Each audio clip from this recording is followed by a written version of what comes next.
बिस्मिल्लाहिर्रहमानिर्रहीम। अस्सलाम वालेकुम। कैसे हैं आप सब लोग? उम्मीद करती हूँ सब खैरियत से होंगे।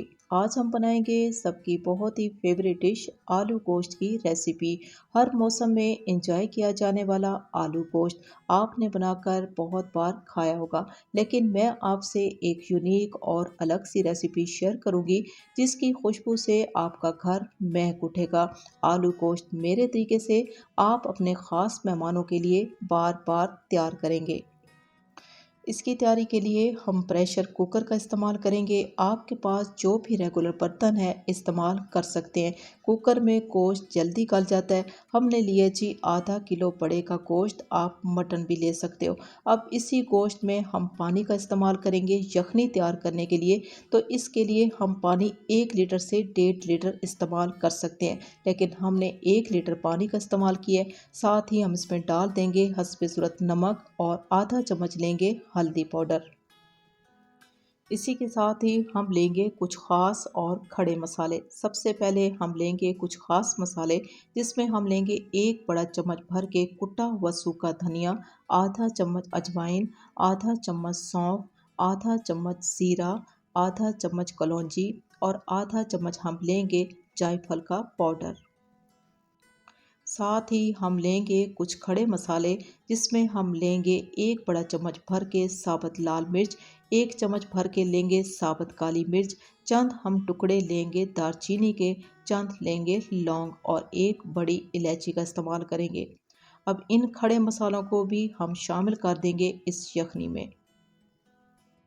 इस यखनी को बहुत ही मज़ेदार जायकेदार बनाने के लिए हम इसमें लाजमी इस्तेमाल करेंगे एक चिकन क्यूब्स। साथ ही शामिल कर देंगे चंद हरी मिर्चें। ढक्कन लगाएंगे और फ्लेम को तेज़ कर देंगे।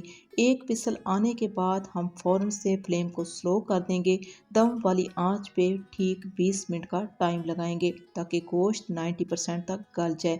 20 मिनट के बाद हम चेक करने लगे हैं तो माशाल्लाह से बहुत ही खुशबूदार सी ये यखनी तैयार हो चुकी है, गोश्त गल चुका है। अब हम गोश्त यखनी से अलग कर लेंगे।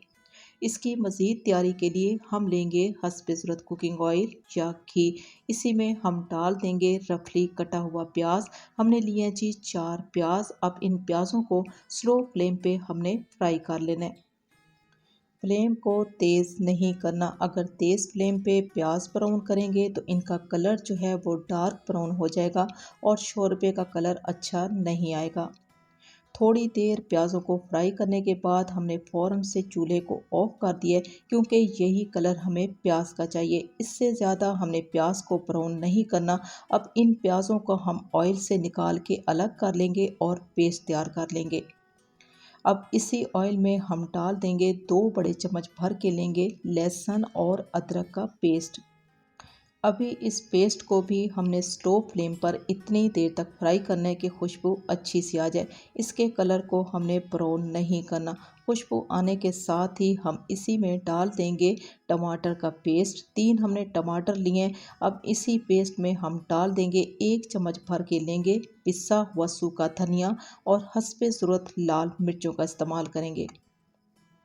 इन मसालों को हमने इतनी देर तक फ्राई कर लेना है कि टमाटर का पानी खुश्क हो जाए। मज़ीद हमने किसी और मसालों का इस्तेमाल नहीं करना, क्योंकि तमाम मसालों का इस्तेमाल हम यखनी में कर चुके हैं। इस मसाले की हमने बहुत ही अच्छे तरीके से भुनाई कर ली है। आप कलर देख सकते हो कि इंतहाई खूबसूरत कलर के साथ ये मसाला तैयार हो चुका है। अब इसी टमाटर वाले मसाले में हम डाल देंगे प्याज का पेस्ट। प्याज में थोड़ा सा पानी डाल के हमने इसका पेस्ट तैयार कर लिया है। अब इन तमाम मसालों को हमने सिर्फ मिक्स करना है। इनको मिक्स ही करना है, इनको खुश्क नहीं करना। मिक्स करने के साथ ही हम इस मसाले में फ़ौरन से इस्तेमाल करेंगे आलू का। आधा किलो हमने गोश्त लिया है तो आलू भी हमने आधा किलो ही लिए हैं। आलू की मिकदार हम बढ़ा भी सकते हैं। साथ ही शामिल कर देंगे चंद हरी मिर्चें। इस स्टेज पे हमने आलू और मसाले की इतनी अच्छे से भुनाई करनी है कि कोई कंप्रोमाइज़ नहीं करना। जब तक ये मसाला बहुत ही ज़बरदस्त किस्म का तैयार नहीं होगा, तमाम रोगन ऊपर नहीं आएगा, तो शोरबा बहुत ही लजीज, बहुत ही खुशबूदार तैयार नहीं हो सकता। आप इस मसाले की माशाल्लाह से लुक और कलर चेक कर लें। बहुत ही ज़बरदस्त कलर और खुशबू के साथ ये मसाला तैयार हो चुका है। तो इसी मसाले में हम डाल देंगे गोश्त। गोश्त जो है वो 90% तक गल चुका है। गोश्त की भुनाई करने की ज़रूरत नहीं है। सिर्फ हम मिक्स करेंगे इस मसाले में, ताकि मसाले का जितना भी जायका है वो गोश्त में शामिल हो जाए।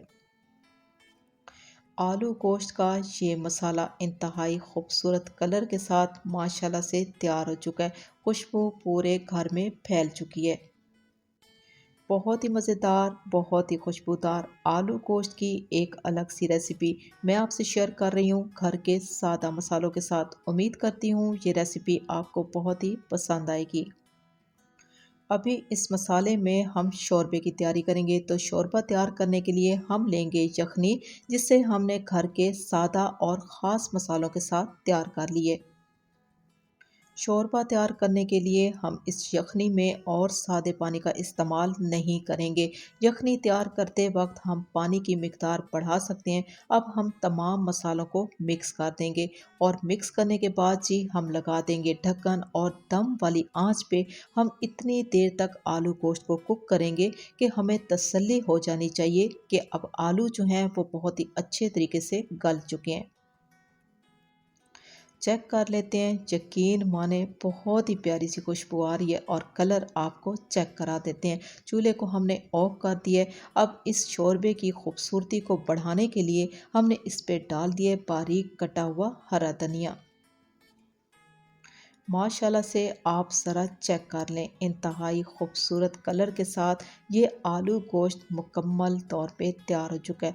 आप इस रेसिपी को अगर मेरे तरीके से एक बार ट्राई कर लेते हैं तो मैं गारंटी के साथ कहती हूँ कि आप इस रेसिपी को हमेशा याद रखेंगे।